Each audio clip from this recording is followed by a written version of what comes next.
Did you know God will destroy the earth one day?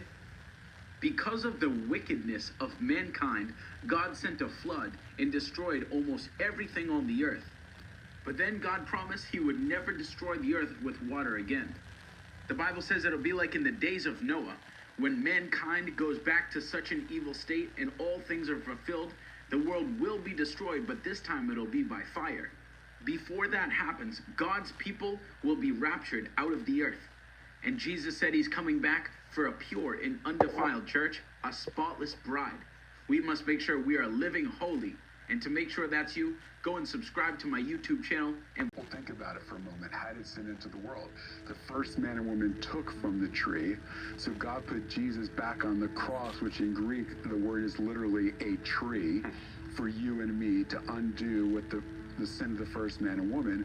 Why were his hands pierced? Because our hands took the forbidden fruit from the tree. His side is pierced because Eve, the one taken from the side, is led Adam into temptation. So he's not only making atonement for Adam's transgression, but also for Eve. And he's birthing the new Eve, which is the church, out of the one birthed from the side, just like Eve was. His feet are pierced because what's the first messianic prophecy? Genesis 3:15. The seed of the woman would crush the head of the serpent. That's talking about the Messiah crushing the serpent's head. Satan's mocking the promises of God. He's like, you think you're going to crush my head? I'm going to nail your feet to the tree. Let's see how you're going to defeat me. Satan thinks he's foiling the plan, but he's actually fulfilling it. So the things that other people mean for evil in our life, don't worry, God will use it for good. A crown of thorns on his head. Why?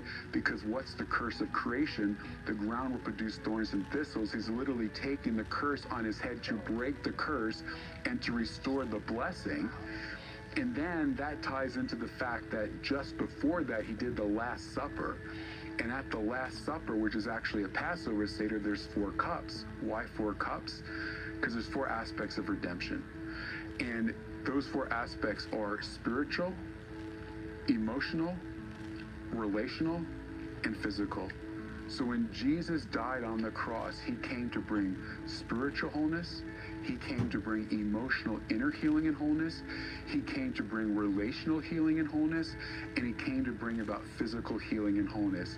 That is the fullness of the abundant life and of the salvation which he purchased for us on the cross.